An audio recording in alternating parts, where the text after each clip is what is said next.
Transformer son espace de vie, en faire un vrai sanctuaire de confort et d'élégance, c'est la grande promesse du style moderne contemporain. Mais au fond, qu'est-ce que ça veut dire exactement? Allez, on va démystifier ensemble cette tendance qui, vous allez voir, marie le meilleur de l'histoire et du présent. Parce que l'idée, ce n'est pas juste de bouger quelques meubles, non, c'est de trouver l'inspiration pour insuffler une nouvelle âme, une toute nouvelle énergie à son chez-soi. Et voilà tout l'enjeu. On cherche à créer bien plus qu'une simple déco. On veut une véritable atmosphère, un lieu où la beauté et le bien-être se rencontrent, comme ça, au quotidien. Bon, entrons dans le vif du sujet. On a tendance à tout mélanger, moderne, contemporain, on les utilise souvent un peu comme des synonymes. Pourtant, même s'ils sont liés, attention, ils ne sont pas du tout interchangeables. Et saisir cette différence, c'est la toute première clé pour maîtriser le style. Pour que ce soit bien clair, on peut faire une analogie toute simple. Le style moderne, c'est un peu comme un mouvement artistique bien défini dans le temps, une période révolue.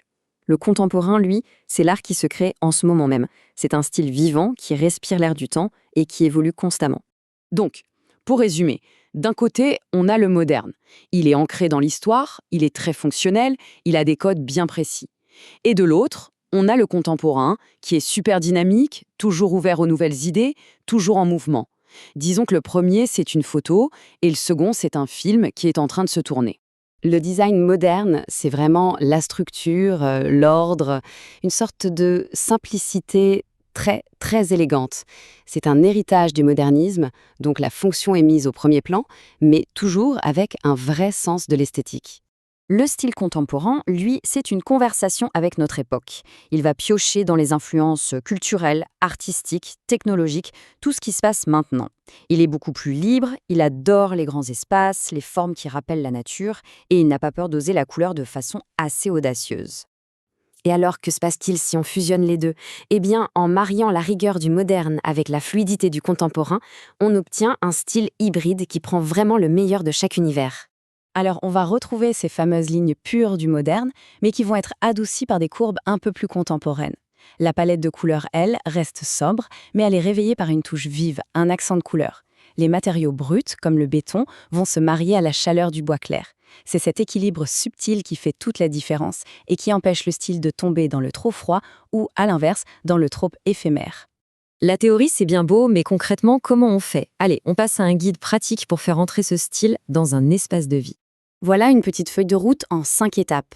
En suivant cette structure, n'importe qui peut construire pas à pas une ambiance moderne, contemporaine, qui soit à la fois cohérente et super harmonieuse. Alors, tout commence par les murs.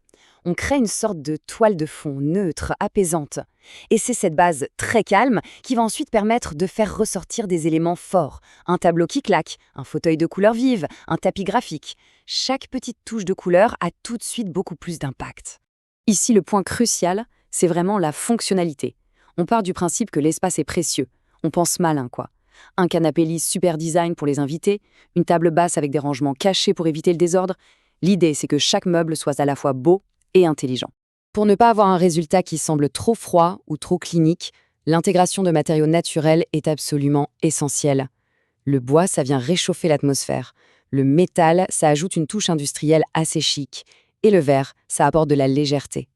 C'est ce dialogue entre les textures qui crée de l'intérêt visuel et une vraie sensation d'authenticité. L'éclairage et l'espace, ça va de pair. On va privilégier des luminaires discrets et design, comme des LEDs intégrés par exemple. Mais surtout, on va chercher à désencombrer, à faire de la place pour que la lumière naturelle puisse inonder la pièce. Un espace qui est aéré et lumineux, il paraît tout de suite plus grand et plus agréable à vivre. C'est immédiat. On arrive à la dernière étape, peut-être la plus personnelle, celle qui donne vraiment vie et caractère à l'espace, la décoration. Mais attention, l'idée n'est surtout pas d'accumuler des choses. La règle d'or, elle est simple. Chaque objet doit avoir sa place et sa raison d'être. Le fameux less is more. Il faut choisir peu, mais choisir bien. Une belle sculpture, un vase particulier, quelques beaux livres. Chaque élément doit participer à l'harmonie générale, sans jamais surcharger l'espace. Et pour un même besoin, l'interprétation peut être très différente. Prenons une assise, par exemple. L'approche moderne, ce serait un banc en cuir aux lignes très pures. L'approche contemporaine, elle, oserait peut-être un siège suspendu, beaucoup plus audacieux. C'est un bon exemple pour voir comment on peut affiner ses propres choix. Et finalement, je crois que tout est là.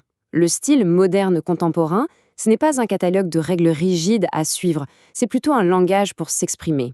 C'est une invitation à créer un intérieur qui ne soit pas seulement beau et fonctionnel, mais qui soit surtout le reflet d'une personnalité. Un lieu prêt à évoluer et à raconter une nouvelle histoire.